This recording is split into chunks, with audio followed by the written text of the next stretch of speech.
I've got the worst headache. It feels like I'm really dehydrated and my brain's like shrinking in my head, and it's just really sore around here, like.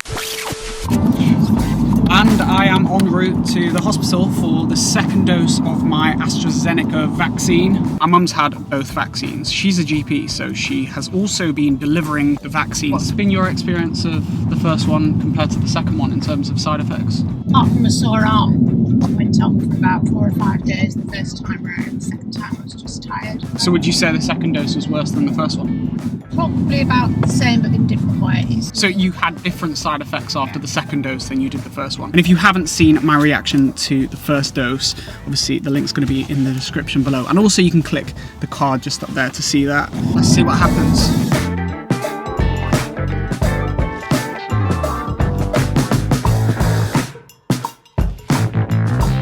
Got my vaccination card ready to get the second one stamped. In we go.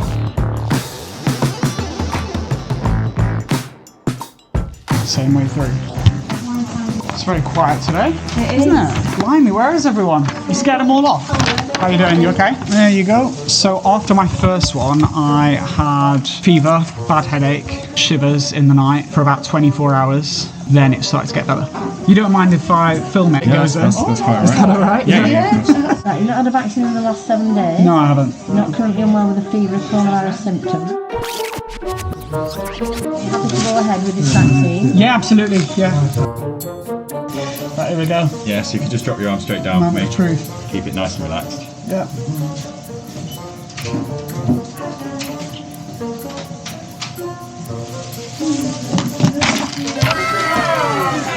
Do I need a plaster for that? Check it. A sling, you need a sling. I need a sling, I need a sling. pot, I need crutches as well. Oh, yeah. Doesn't seem to be bleeding. Get a stretcher out for me as well. Yeah. Doesn't seem to. Nice one, guys. Okay. See you later, all the best. Bye then. There we go. It was as quick and easy as that.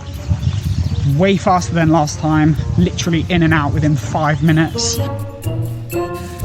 So that was dose number 2. So today there was a lot less questions that she asked. She just asked me about any reaction previously, and then of course gave me the booklet with the information on the side effects and also what to do, and of course told me not to drive, but that's why she's here. Today it was a medical student that gave me the injection, straight in and out, no problems at all, so all good.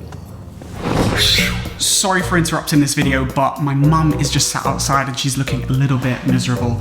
So I've got a little gift here that's hopefully going to cheer her up. So let's go and give it to her. So did you know that in America next week it's Mother's Day? Yeah. So I thought I'd get you a little gift to celebrate that. It's nice, thank you. Have a look. This is... Oh, beautiful. So it's 14 karat gold plating.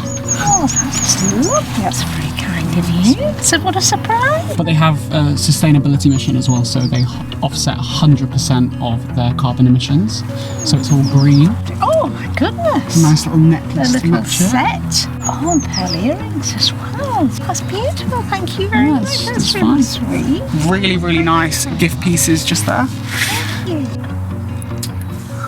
And since it is so important to show our appreciation for all the mothers out there, Anna Louisa are running a Mother's Day sale with 15% off all their jewelry on their website. So whether you're shopping for your mum, your sister, or you just need gift ideas, they have something for you. Their products start from just $39 and everything's really high quality, 14 karat gold plating, and they've also got a 1-year warranty. And as I said before, they're also carbon neutral. The link with the discount is gonna be in the description below. So go and spoil your mum this Mother's Day like I did mine. Anyway, that's the sponsor. Let's get back to the vaccine.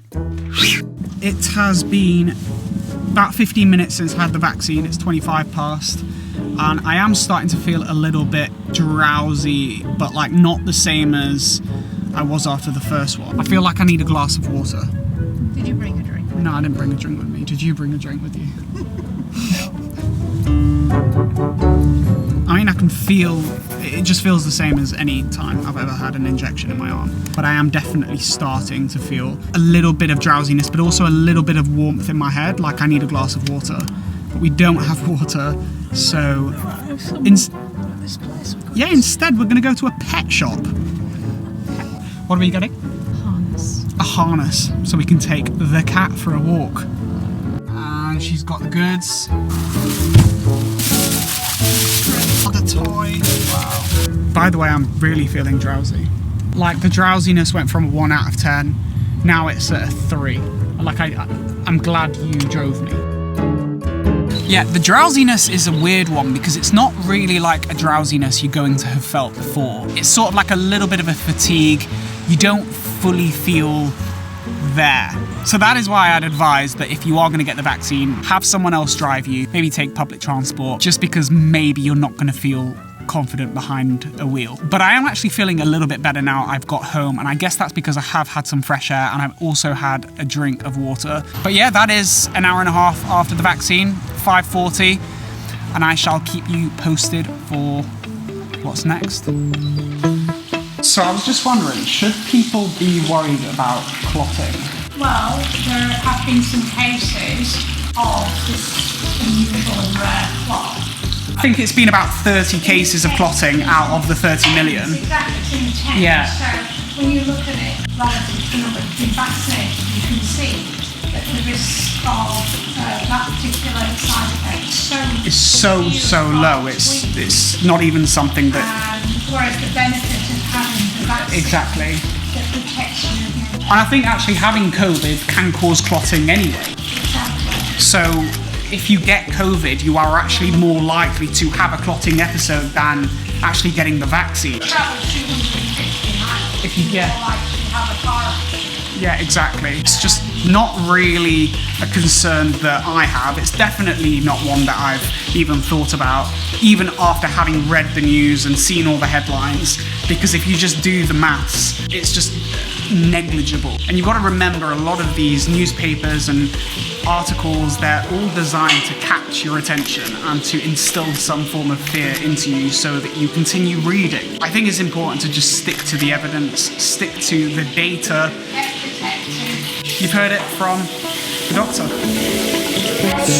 And here we are at 7 p.m, which means it has been just about 3 hours since my vaccine. I wanted to add, on top of the drowsiness, you just feel a bit slow in terms of thought. Like, I just spoke to my sister and I just feel like not there. Like, I don't feel like I could go out there and do a full day at work. I definitely don't feel like my cognitive function is at its highest capacity right now. And I think that's something to be aware of. But other than that, nothing has changed. I'll check back in with you guys in a few hours or when there is another update.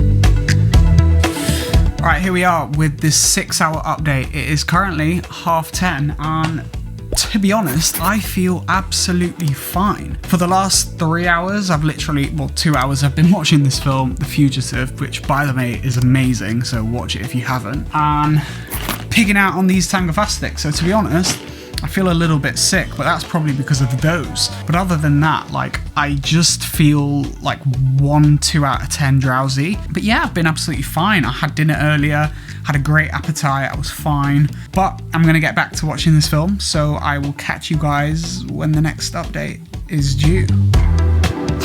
Okay, we are back with another update at midnight.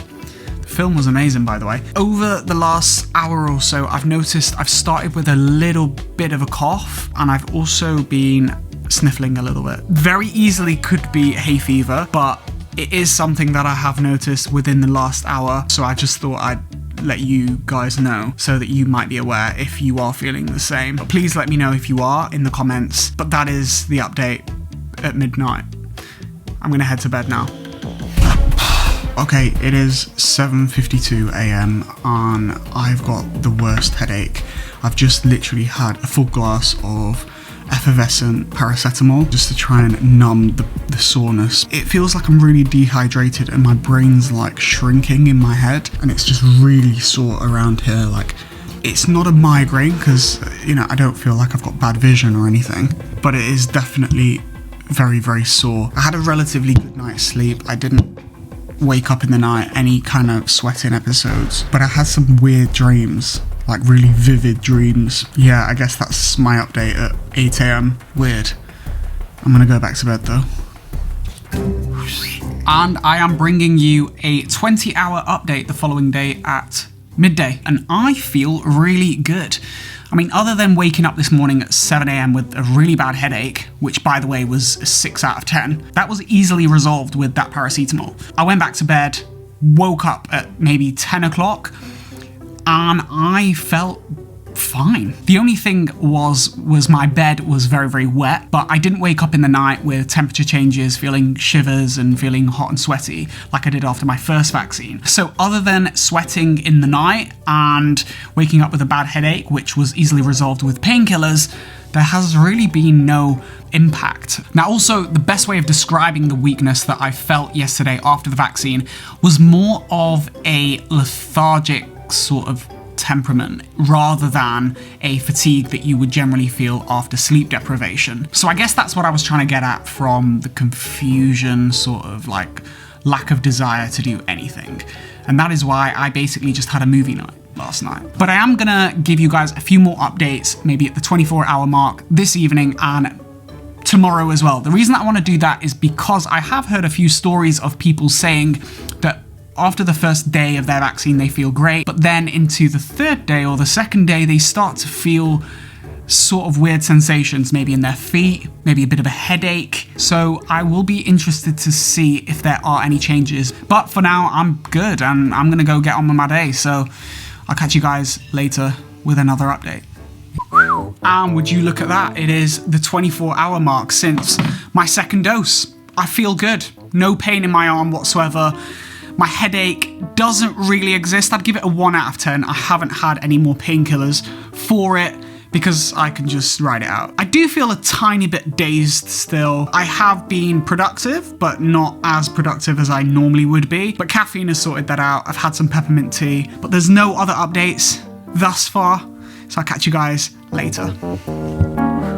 Okay, it's an hour since my last update and I'm starting to feel quite tired. I don't feel like I want to do anything else. I was in the middle of editing a video and I just don't feel creative or like I can be bothered. My headache's starting to come back a bit. It's gone to about 3 out of 10. I guess that's because all the paracetamol from this morning has completely worn off. But I don't want to have another. I want to try and ride it out and just see how I feel without painkillers. I don't even particularly feel like I want to watch a film because I don't really want to focus because I feel like that'll give me a headache. I just feel a bit drowsy and lethargic. Now, it is important to note that I did have a lot of caffeine earlier when I woke up, so it is a very plausible explanation that the reason for my headache and my fatigue right now is due to that large amount of caffeine that I consumed earlier on, and now I'm obviously depleted in those caffeine levels. So I've made myself a cup of tea. I'm gonna go sit outside for a bit and just relax, and hopefully I can ride it out without any paracetamol. Alright, it is now 6:30 and the cup of tea didn't help. I've decided to make myself a paracetamol, an effervescent one. The reason that you use these effervescent ones as well is they're much quicker acting, so they'll be in your bloodstream within five minutes or so. If 10's great, I feel like a 5 or a 6. I don't feel okay. I just feel a little under the weather. So maybe a 4. Just feel a bit weak. I feel like, actually a good way to describe it is as if I've just had the flu and my body's recovering and I just feel weak, like I just want to lie down. And it is 11:50. I am absolutely exhausted. I don't feel any other side effects. Arms fine. I don't have a headache. I've been drinking lots of water. Other than that, I'm fine. It's just I feel so tired. And the tiredness isn't like I only had a few hours sleep last night. It's more like I've just had a really busy day. So I feel really lethargic. I just feel like I need to get in there. So that's what I'm gonna do. And I'll check in with you guys on day 2. I'll speak to you guys then. and it is 10 past 12 into the second day, and today I feel absolutely great. There's no side effects whatsoever that I'm experiencing, other than maybe a 1 out of 10 when I lift my right arm. And actually, I've got a swimming session booked in half an hour, so I'm gonna go for a swim, and I'll let you guys know how it goes after and how I felt doing some exercise. So, speak soon. And we have made it to the 48-hour mark, and absolutely no other side effects whatsoever. I've just been swimming and my arm caused me no discomfort whatsoever. But I am going to do one more check-in tomorrow at the 3-day mark, and we'll just do a little conclusion to this video. So speak then. And it is currently 10:30, but I woke up this morning at 7 a.m. absolutely drenched. The bed was wet through. I also had crazy vivid dreams. Again, I don't know what I dreamt of, but I just remember them being so weird. I think this vaccine has predominantly affected my sleep. It seems to be the night sweats and the dreams that seem to be really, really weird. So there we have it. And we have made it to the 3-day mark, 72 hours. And I feel fine, no problems whatsoever. There hasn't been any other side effects that I can report. The first one, I basically had every single side effect that it states you will have. On the documentation that they give you, it does say that in 18 to 29-year-olds, the very common symptoms are sore arm, feeling tired, headaches, aches, and also flu-like symptoms. And I had pretty much all of those after my first vaccine. And considering after the second dose, I didn't experience pretty much any of those, I'm happy. So look, I do hope this video has been helpful in showing you, as a healthy 26-year-old, what I have experienced in terms of side effects following the second vaccine. I hope it can reassure you, and I hope it fulfills you with the confidence to go ahead and do the same. If you have enjoyed it, hit the like button down below and leave a comment telling me your thoughts on the video, but also if you have experienced any of these side effects or anything that I haven't experienced. Also, there's gonna be some more videos from my channel here, and also the first vaccine, if you haven't already seen it, check that out there. Stay safe, and I'll see you guys next week.